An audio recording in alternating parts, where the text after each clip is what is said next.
සීගිරියේ වතුර මල් තාමත් වැඩ කරන්නේ කොහොමද කියලා ඔයා දන්නවද?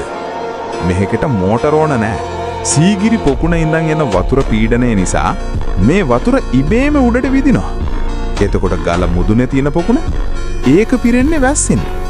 මුළු ගලම වැඩ කරන්නේ ලොකු ෆනල් එකක් වගේ. වැටෙන හැම වතුර බිඳුවක්ම මේ පොකුණට එකතු වෙනවා.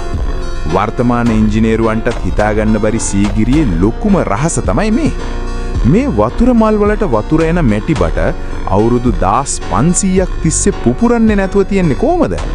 කටකතාවල හැටියට මේ බට පාස්සන්න පාවිච්චි කරපු මැලියම් జాතිය මොකක්ද කියලා තාම කවුරුත් දන්නේ නැහැ. ගල මුදුනේ තියෙන පිහිනුම් තටාකයක් නෙමෙයි. ඒක යෝධ වැහි වතුර ටැංකියක්.